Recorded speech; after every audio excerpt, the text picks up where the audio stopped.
দর্শক, এই মুহূর্তে বিমানবন্দর রেল স্টেশন থেকে যাত্রী ভোগান্তির খবর জানাচ্ছেন সহকর্মী শাহজালাল জুয়েল। ধন্যবাদ। আপনি যেমনটি বলছিলেন, আপনি জানেন যে গতকাল দিবাগত রাত থেকে কিন্তু ট্রেন চলাচল বন্ধ হয়ে গেছে। যারা রেলওয়ে কর্মচারী রয়েছে তাদের আন্দোলনের মুখে কিন্তু এই কর্মসূচি চলছে। আমি এখন দাঁড়িয়ে আছি রাজধানীর রেলওয়ে স্টেশনে। আপনারা দেখতে পাচ্ছেন সকাল থেকে কিন্তু এখানে অনেক যাত্রীরা এসে কিন্তু ফেরত গিয়েছে। তারা কিন্তু ট্রেন চলাচল বন্ধ থাকাতে কিন্তু তাদের গন্তব্যস্থানে যেতে পারেনি।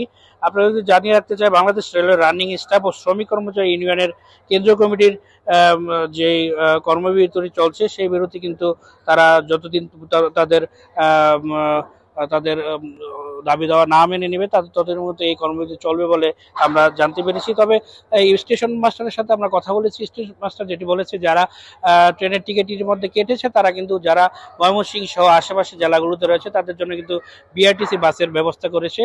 যে টিকিট তারা রেলওয়ে থেকে কেটেছে সেই টিকিট দিয়ে কিন্তু তারা বিনামূল্যে কিন্তু যেতে পারবে ময়মনসিংহে, এমনটা জেনেছে। এবং স্টেশন মাস্টার আমাদেরকে যেটি জানিয়েছে সেটা হলো যে যারা ইতিমধ্যে ট্রেনের টিকিট কাটিয়েছে তাদের মোবাইলে কিন্তু SMS চলে গেছে, যেহেতু আন্দোলন চলছে আর রেলওয়ে বিরতি চলছে, সেই ক্ষেত্রে যেন তারা ওভাবেই ঘর থেকে বেরোয় আসে, এমনটাই কিন্তু আমাদের জানিয়েছে কর্তৃপক্ষ।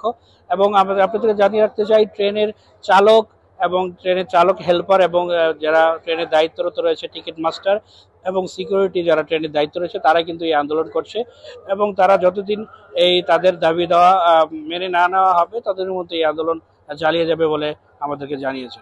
তো এই ছিল আমার কাছে বিমানবন্দর রেল স্টেশন থেকে আমার কাছে সর্বশেষ।